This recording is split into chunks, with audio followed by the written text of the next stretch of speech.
The streets of Lakeshire were unusually quiet that November evening, save for the rustling of leaves blown by the cold wind. Mark, a 32-year-old hardware store employee, trudged home after yet another long day at work. His face was pale from the chill, but his tired expression reflected more than the weather.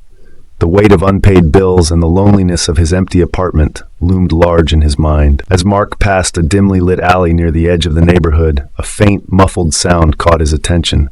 He stopped mid-stride, his heart thumping lightly in his chest. It was a cry, a desperate, soft plea for help that sent a chill down his spine. Cautiously, Mark stepped closer. "Hello? Is someone there?" His voice echoed in the stillness. From the shadows emerged Smith, a man in his late 20s, shivering and clutching his arm, which was bleeding profusely. His clothes were disheveled, and his face bore the marks of a struggle. "Please, help me," Smith gasped, collapsing against the brick wall of the alley. Mark hesitated for a moment, fear and uncertainty gripping him, but the sight of Smith's injuries stirred something in him. Without another thought, he shrugged off his jacket and pressed it against Smith's wound to stem the bleeding. "What happened to you?" he asked, his voice trembling. Smith struggled to speak. They came out of nowhere. I don't know who they were. They wanted my bag. I fought back, but..."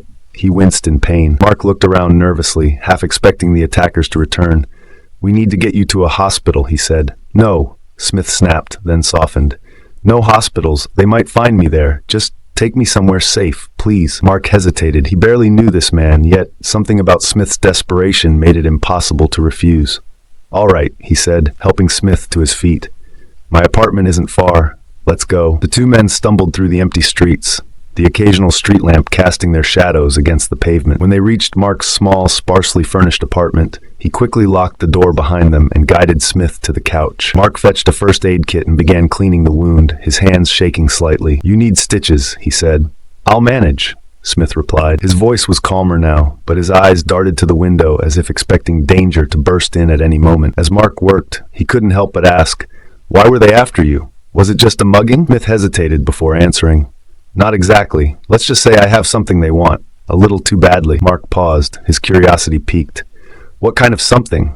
Smith offered a faint, guarded smile. "The kind that could get both of us killed if they knew you were helping me." The weight of the words hung in the air, heavy and foreboding. Mark sat back, his mind racing. Who was this man, and what had he gotten himself into by helping him?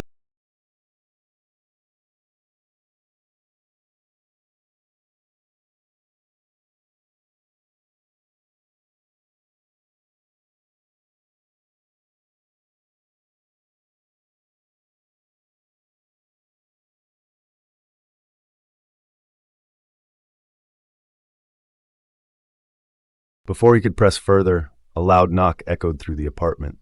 Both men froze. "If you want to add suspense, I can continue from here. Or if you prefer a complete ending, let me know the tone you'd like. Dramatic, happy, or mysterious."